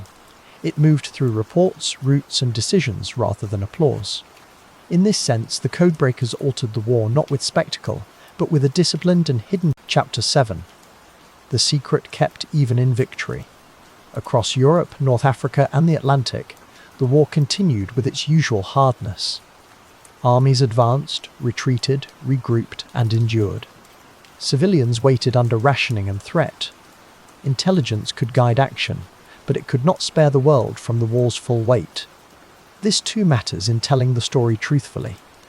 Even the most remarkable secret advantage worked inside a conflict. Chapter 7. The secret kept. Even in victory, sometimes the greatest effect of secret knowledge was not a dramatic rescue, but a subtle shift in confidence. A convoy could be routed more safely. A patrol could search in the right region. Supplies could move with slightly better odds. These changes might seem modest one by one, yet over months they accumulated. History often turns not only on famous moments, but on many quiet corrections made before disaster fully formed. Chapter 7. The secret kept. Even in victory, to rest inside this chapter is to feel the tension between knowledge and concealment. We are used to thinking that truth should be spoken and useful information should be acted upon at once. Here, war demanded something harder. The truth had to be hidden in order to remain useful. Action had to be selective in order to remain possible. It was a logic shaped by necessity and haunted by its own costs. Chapter 7. The secret kept. Even in victory, there is a quiet sadness in realizing that some of the most important victories leave almost no visible mark at the moment they occur. No public celebration greeted a decrypted signal in a crowded hut. No parade honoured a decision not to act too obviously on precious intelligence. The triumph was often negative, indirect, and delayed. A catastrophe avoided, a route altered, a hidden edge. Chapter 7. The secret kept even in victory. This hidden advantage required not only clever machines and skilled analysts, but also emotional endurance. The work asked people to carry secrets larger than themselves, and to accept that their best decisions might never be recognized. In a world at war, where so much suffering was visible, they served through invisibility. Their discipline belonged to the same moral landscape as battle, though its burdens were quieter and much less easily understood. Chapter 7. The secret kept. Even in victory. When we speak of winning through intelligence, it is important to keep the scale honest. Enigma did not stop the war by itself, and no single mind, including Turing's, can explain the Allied outcome alone. But accurate insight at the right time can bend events. It can reduce uncertainty, sharpen decisions, and save resources. In that measured sense, code breaking became one of the war. Chapter 7. The secret kept. Even in victory, perhaps that is why this story feels so suited to quiet reflection. It is not only a tale of machines and ciphers, but of restraint, patience, and unseen responsibility. The people at the centre of it learned that knowledge can be both gift and burden. They helped shape events through what they revealed, what they withheld, and what they endured without public acknowledgement while the wider war carried on around them. Chapter 7. The secret kept. Even in victory, as this chapter comes to rest, the paradox remains with us. A secret so powerful that it had to remain nearly invisible to keep working. In that hidden space between discovery and action, the codebreakers made their contribution to history. It was partial, careful, and profoundly human. And in the long shadow of war, that quiet discipline became one more way the Allies moved, slow. Chapter 8. After the silence of war. As the guns gradually fell quiet across Europe, another kind of future began to stir in the stillness. Alan Turing and his colleagues stepped out from years of secrecy into a world forever changed. What they had built in hidden rooms did not vanish with victory. Instead, it opened a new path, leading from wartime code-breaking toward the earliest dreams of modern computing. Chapter 8. After the silence of war. The war had demanded speed, precision, and relentless invention. At Bletchley Park, machines and minds worked together under enormous pressure, searching for patterns buried inside oceans of intercepted signals. When peace returned, that intense labour left behind more than military success. It revealed, quietly but unmistakably, that information itself could be handled, sorted and transformed by carefully designed processes. Chapter 8. After the Silence of War. For many years, much of this work remained hidden beneath official silence. The public could not yet see how deeply wartime cryptanalysis had changed the course of events, or how it had shaped the future of technology. Yet for Turing, the end of war did not mark an ending at all. It was more like dawn after a long and difficult night, a moment when deeper questions could finally emerge.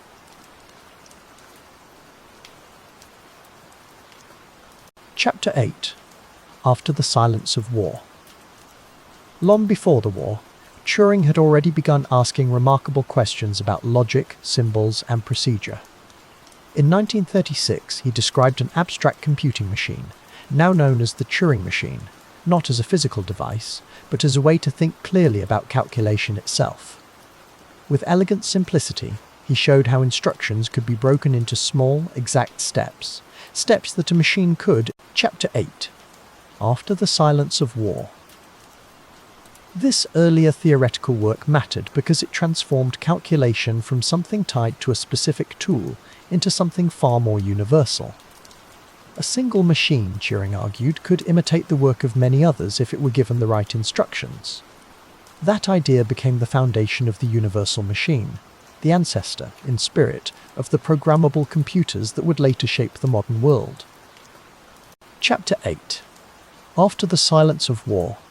During the war, Turing had lived inside urgent realities: naval ciphers, bombs, intercepted traffic, and daily pressure from the Atlantic campaign. But beneath that urgency, his older vision remained quietly relevant. Machines were not only devices for one narrow task. They could be guided by symbolic rules. They could process instructions. They could help human beings manage complexity on a scale no person alone could comfortably hold. Chapter 8. After the Silence of War. In the years just after 1945, Britain faced rebuilding, rationing, and exhaustion. Yet amid that tired landscape, scientific imagination was still alive. Turing joined the National Physical Laboratory, where he worked on plans for a stored program, electronic computer called the Automatic Computing Engine, or AC. It was an ambitious design, fast, elegant, and far ahead of many machines that had come before. Chapter 8. After the Silence of War. The principle behind stored program computing was profound in its simplicity. Instead of wiring a machine separately for every task, instructions themselves could be placed into memory, alongside the data being worked upon. That meant a computer could shift from one problem to another by changing its program. The machine became flexible, almost adaptable, no longer a single instrument, but a general tool for many forms of reasoning. Chapter 8. After the Silence of War, Turing's ACE report, written in 1945, helped set out this new direction with striking clarity. He imagined machines capable of extraordinary speed, carrying out long chains of logical operations with dependable exactness. Although engineering limits slowed the full realization of his design, the ideas were unmistakably important. They belonged to the opening chapter of computer science itself, where Chapter 8. After the Silence of War. Around the same time, other pioneers in Britain, the United States and elsewhere, were also exploring electronic computing. Turing was part of a wider movement, yet his contribution was distinctive. He united deep mathematical theory with practical wartime experience. He had not only imagined universal machines in principle, he had also seen, under pressure, how organized procedures and mechanical aid could change the... Chapter 8. After the Silence of War. There is something moving in this transition from secret huts to open research. For years, the work had been measured by urgency and hidden from view. Afterward, the questions grew broader and gentler. What else might machines do with symbols, numbers, and instructions? Could they assist with science, engineering, administration, or communication? The same disciplined logic that cracked codes was now... Chapter 8. After the Silence of War. Turing's thinking invited people to see computation not merely as arithmetic, but as the handling of symbols according to rules. That was a subtle and revolutionary shift. If symbols could stand for numbers, words, instructions, or relationships, then machines might do far more than add columns of figures. They might participate in processes of analysis and decision, always within limits, yet far beyond earlier mechanical. Chapter 8. After the Silence of War.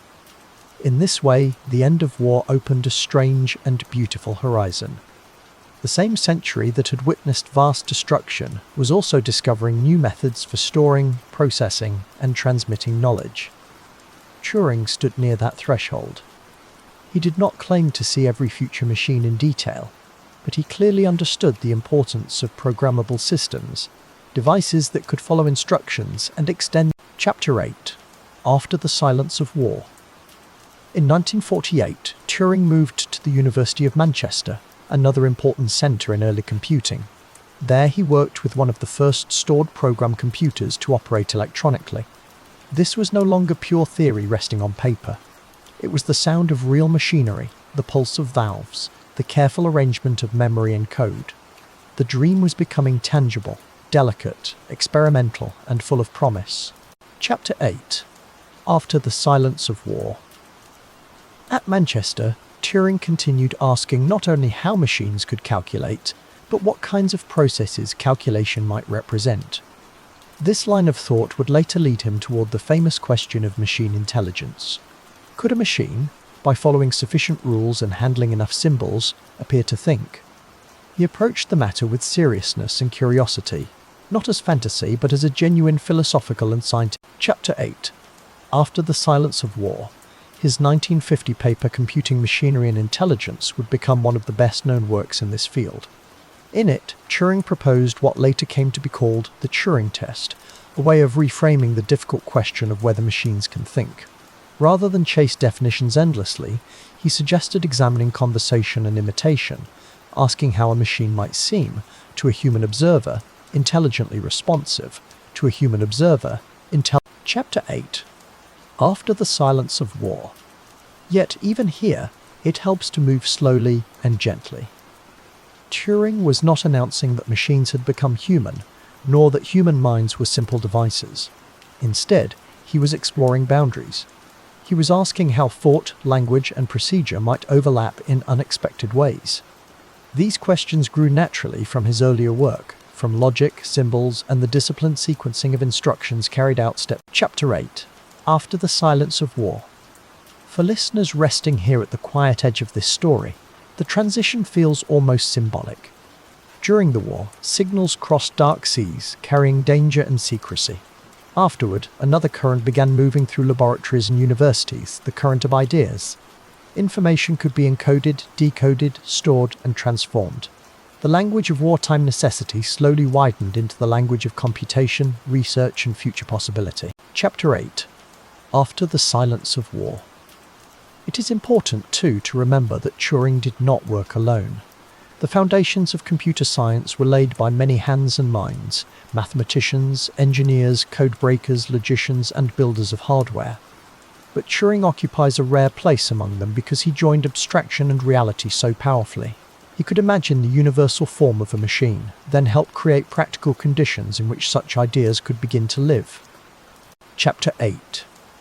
After the Silence of War. His post-war years were not simple, and history would treat him with painful injustice. Yet the intellectual legacy of his work continued to expand. Every programmable computer, in some distant way, belongs to the path he helped clear. The movement from coded wartime messages to flexible symbolic machines was not accidental. It was part of a deeper transformation, one that changed how humanity would. Chapter 8. After the Silence of War. When we picture this moment, perhaps we can imagine a room growing lighter at sunrise. Papers rest on desks, circuits hum softly. Outside, a recovering world begins another uncertain day. Inside, ideas once sharpened by war are being turned toward discovery. The urgency is softened, but the concentration remains. Turing is still following patterns, only now the patterns point beyond. Chapter 8. After the Silence of War.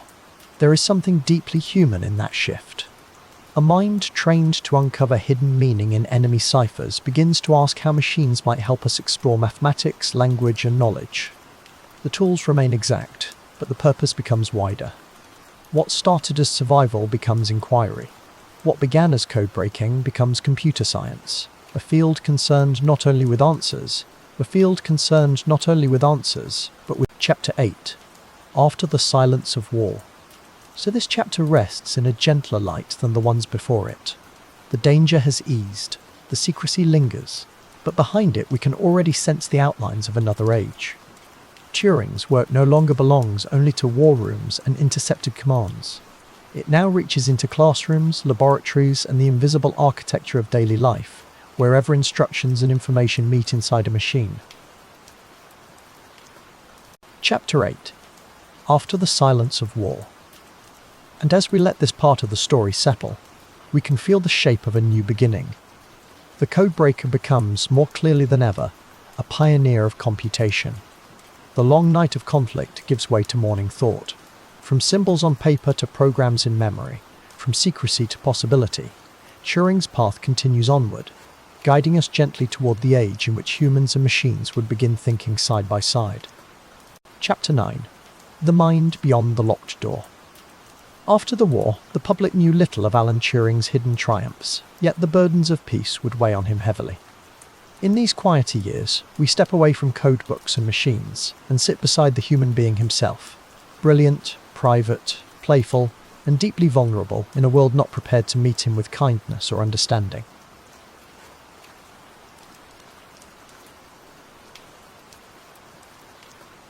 Chapter 9. The Mind Beyond the Locked Door. Turing had helped change the course of history, but much of his work remained secret for years. The nation he had served could not openly celebrate him. Instead, he returned to academic life, continuing his research with the same curious energy that had always guided him, drawn toward mathematics, logic, and the strange new horizons of thinking machines.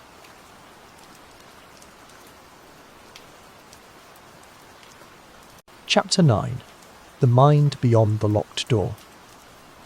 At the University of Manchester, Turing worked on early computing, helping shape ideas that would echo far into the future. He explored how machines might process information, solve problems, and perhaps even imitate thought. Beneath these grand questions was a restless and original mind, one that moved lightly between deep abstraction and everyday eccentricity, never quite fitting the ordinary patterns around him. Chapter 9. The Mind Beyond the Locked Door. Friends and colleagues often described Turing as unusual, direct, and sometimes shy. He could seem distant one moment and warmly humorous the next. He enjoyed running, cycling, and small practical jokes. There was a simplicity in some of his habits, yet his mind ranged across immense conceptual distances, as if ordinary life and extraordinary thought were constantly sharing the same quiet room. Chapter 9. The Mind Beyond the Locked Door. In 1952, Turing was prosecuted in Britain for homosexual acts, which were then criminal offences under the law. To speak of this now is to approach a grave injustice with care. His private life, which harmed no one, was turned into a matter for punishment, a painful reminder of how prejudice can wound even those who have given their gifts so generously. Chapter 9. The Mind Beyond the Locked Door. Faced with prosecution, Turing accepted what was then called hormonal treatment as an alternative to imprisonment. The effects were deeply personal and humiliating. The state did not see the full person before it, only a law, coldly applied. For a man whose inner life had already been guarded, this public exposure must have carried its own quiet ache and loneliness. Chapter 9. The Mind Beyond the Locked Door.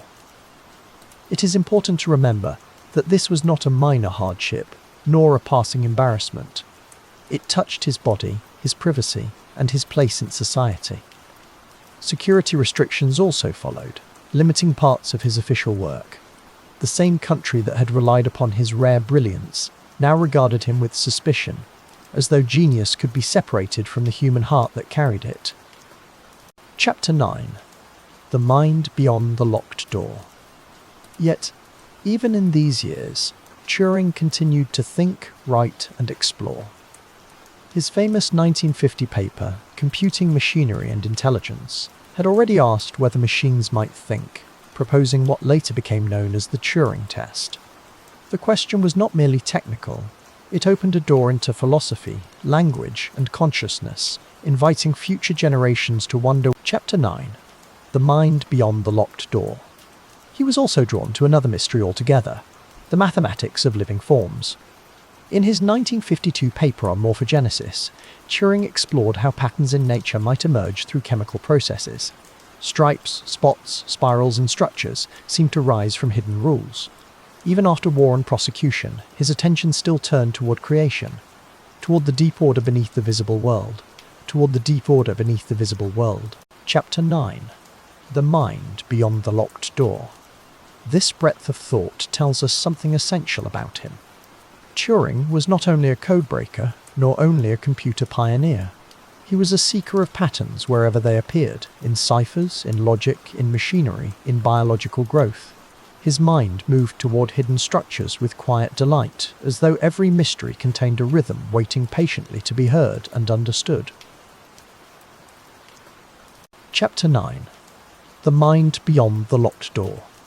And yet, for all his intellectual range, he remained subject to the ordinary cruelties of his time. History can sometimes flatten people into symbols: hero, victim, genius. But Turing was a living person within each of those partial truths. He felt embarrassment, hope, affection, strain, and disappointment. The record asks us not only to admire him, but to recognize his full humanity. Chapter 9. The Mind Beyond the Locked Door.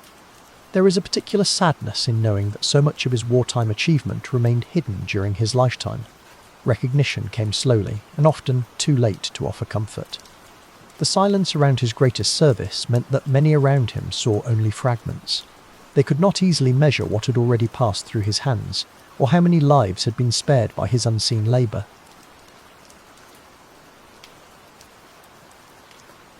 Chapter 9. The Mind Beyond the Locked Door. In June 1954, Alan Turing died at the age of 41 at his home in Wilmslow. His death was ruled a suicide by cyanide poisoning.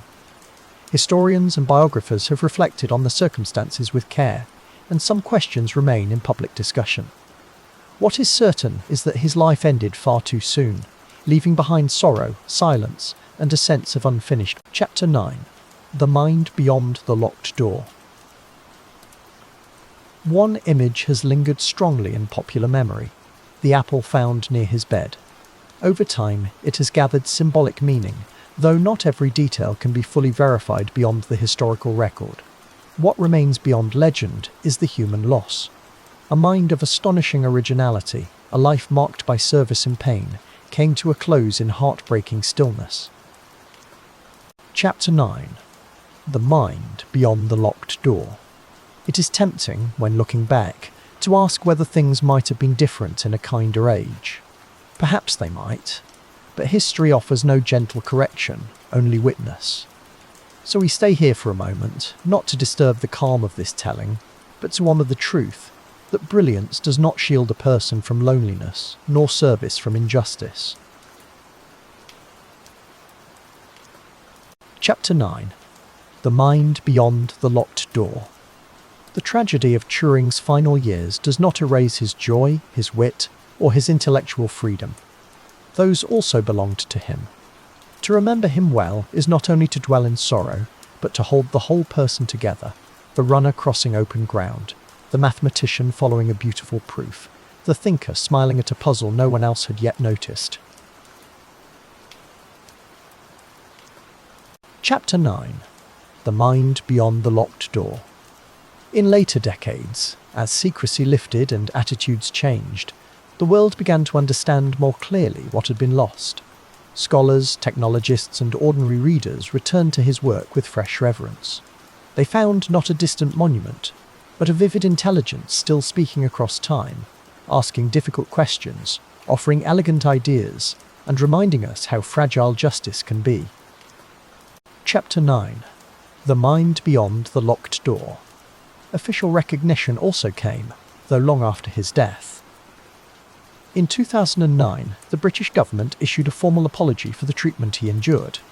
In 2013, Queen Elizabeth II granted him a posthumous royal pardon. These acts mattered, and yet they could not restore what was taken. They stand instead as late acknowledgements, gestures of memory offered to a wronged and remarkable man. Chapter 9. The Mind Beyond the Locked Door.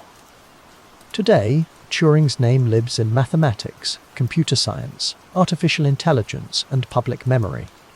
Buildings, awards, and institutions honour him. His face now appears where once there was silence. But perhaps the deepest tribute is not fame itself. It is the growing willingness to tell his story honestly, with both gratitude for his gifts and sorrow for the injustice he suffered. Chapter 9. The Mind Beyond the Locked Door. There is something quietly fitting in the way his legacy now stretches across so many fields. He helped shorten a devastating war, opened pathways toward modern computing, and offered insights into the patterns of nature itself. Few lives have touched so much. Yet the measure of a person is not only what they changed in the world, it is also how the world chose to treat them. Chapter 9. The Mind Beyond the Locked Door. As we listen across the years, we may feel both admiration and tenderness.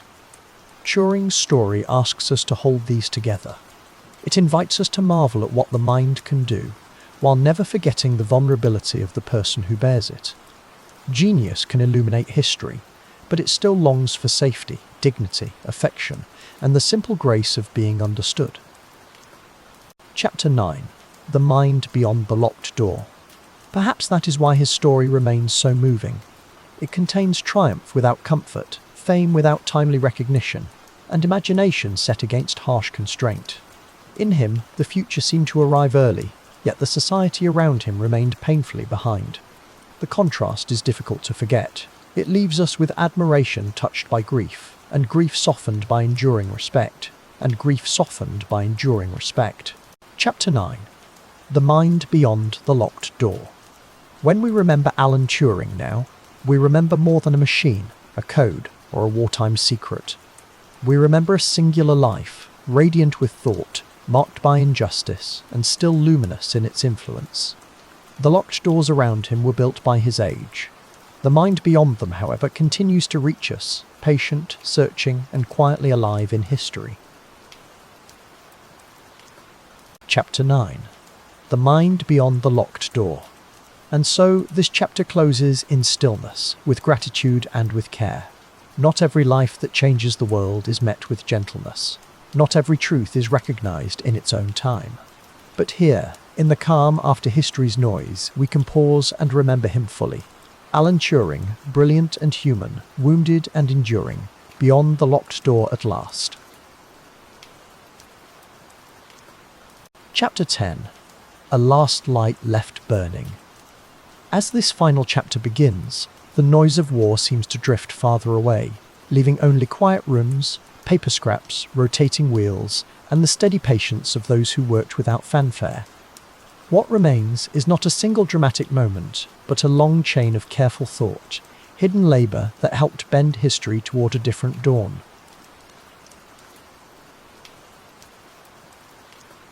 Chapter 10. A Last Light Left Burning. By broad historical consensus, Allied code-breaking, including the attack on Enigma, helped shorten the war in Europe. Yet historians also speak with care, because no single machine, no solitary mind, and no secret office won that struggle alone. Victory came through soldiers, sailors, pilots, workers, planners, resistance networks, and countless others whose efforts met in time. Chapter 10. A Last Light Left Burning. Even so, within that vast collective effort, the work at Bletchley Park held real weight. Messages once guarded by confidence and steel became, at crucial moments, readable. Convoys could be guided more safely. Operations could be planned with clearer knowledge. Dangers that might have remained unseen sometimes emerged in time for lives, ships, and entire campaigns to shift course. Chapter 10. A Last Light Left Burning. The achievement was never only mechanical. It lived in minds that tolerated repetition, uncertainty, and long stretches without visible reward. Day after day, codebreakers returned to letters, settings, fragments, habits, and possibilities. They trusted that patterns existed where chaos seemed to reign. Their gift was not simply brilliance, but endurance, a willingness to keep thinking while history pressed hard outside. Chapter 10. A Last Light Left Burning. Alan Turing stands among those remembered most clearly, though even his story belongs within a larger constellation. His mathematical imagination, his role in shaping cryptanalytic methods, and his contribution to the design of the bomb became part of a decisive process. He did not act alone, yet his thought helped open doors that others could then pass through together. Chapter 10. A Last Light Left Burning. Around him worked engineers, linguists, chess players, clerks, teleprinter experts, translators, and administrators. Some hunted patterns. Some maintained machines.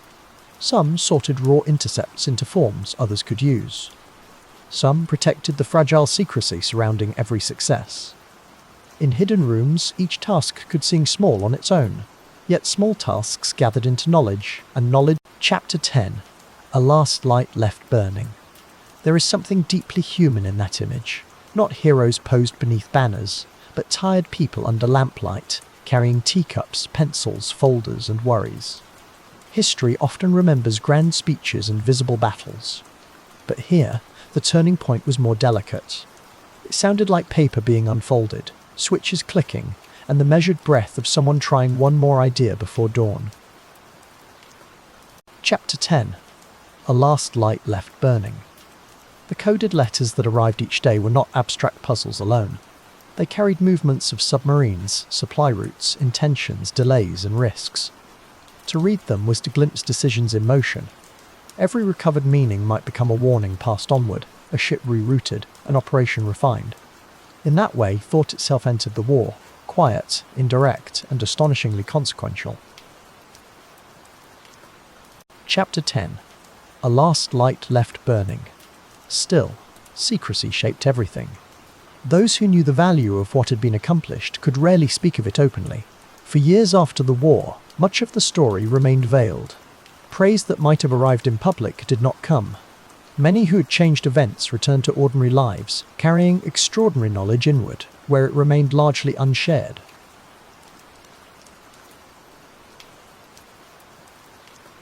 Chapter 10. A Last Light Left Burning. That silence gives the story its particular tenderness. We are used to applause following achievement, to recognition arriving hand in hand with success. But some of the most important work in history passed almost noiselessly into the background. It did what it needed to do, then receded. The world was altered, yet many of the hands that shaped that change remained almost invisible. Chapter 10. A Last Light Left Burning. Turing himself would not receive the ease or gratitude one might hope for after such service.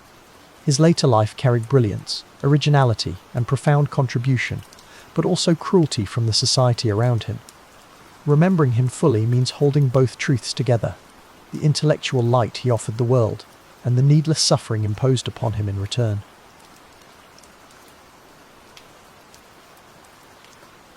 Chapter 10. A Last Light Left Burning. Beyond wartime code breaking, Turing helped shape the foundations of modern computing.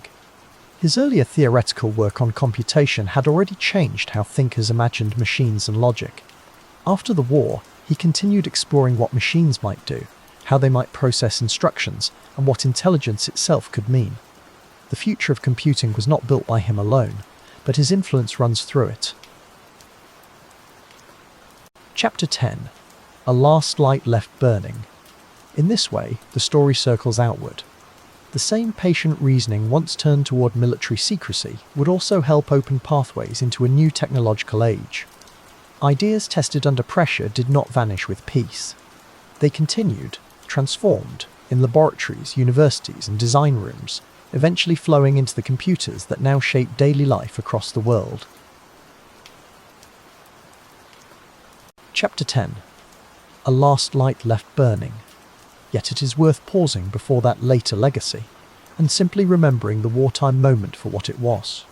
Not legend, not myth, not a tale of one mind single-handedly ending catastrophe, but a real and difficult collaboration. It was human work, incomplete and imperfect, carried out under strain, and still capable of making a measurable difference in desperate times. Chapter 10. A Last Light Left Burning. Historians remain careful in their language. Code breaking is widely understood to have shortened the war in Europe, but estimates differ and counterfactuals can never be proved with full certainty. What can be said responsibly is that intelligence from decrypted traffic mattered. It informed strategy, protected supply lines, and strengthened Allied decision-making at moments when information itself could save lives. Chapter 10. A Last Light Left Burning. So the final picture is not of a miracle, but of accumulation. One solved setting joined another. One inference supported the next. One team handed work to another team, and another after that. What seemed impossibly locked began, piece by piece, to open. History sometimes turns through thunder, and sometimes through thunder, and sometimes through thousands of quiet acts performed with discipline and care. Chapter 10. A Last Light Left Burning. Perhaps that is why this story lingers so gently in the mind. It reminds us that thought can matter deeply, that patience can resist violence in its own way, and that unseen labour may carry enormous consequence. In a world often drawn to spectacle, Bletchley offers another pattern, one of concentration, humility, and the strange power of persistence.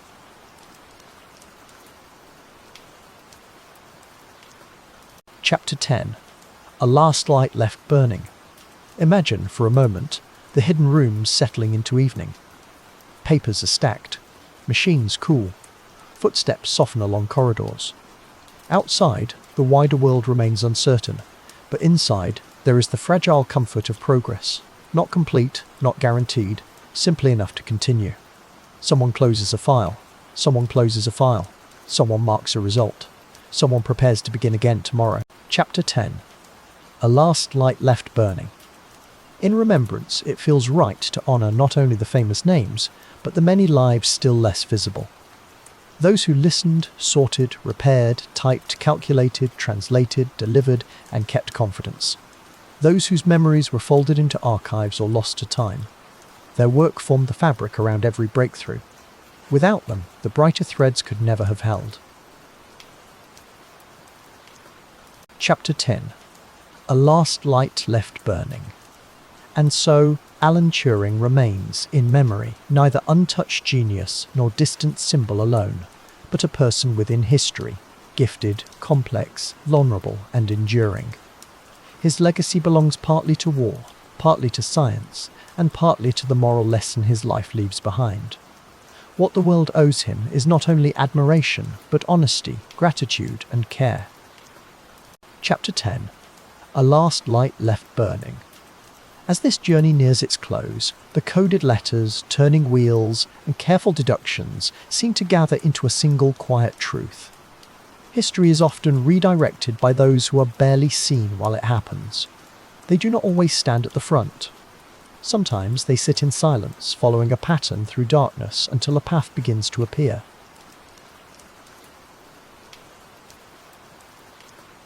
Chapter 10. A Last Light Left Burning. If there is triumph here, it is a restrained one. Not celebration without shadow, but relief touched by loss. The war in Europe ended through sacrifice on countless fronts, and code breaking was one vital strand in that larger struggle. To remember it well is to keep proportion, and also to keep wonder at what disciplined minds achieved in secret. Chapter 10. A Last Light Left Burning. Now the story softens. The rooms grow dimmer in memory. The urgent clatter becomes distant, then still. What remains is a last light burning over a desk, a page of symbols slowly yielding sense, and the feeling that somewhere, without applause, history has just been nudged away from greater sorrow. Quietly, almost gently, the lamp stays on.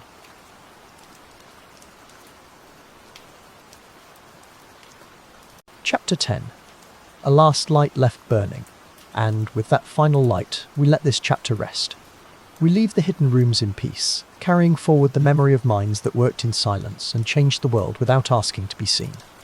Their legacy lives in freedom, preserved, in computing imagined, and in the enduring calm of thought, meeting darkness and answering with light.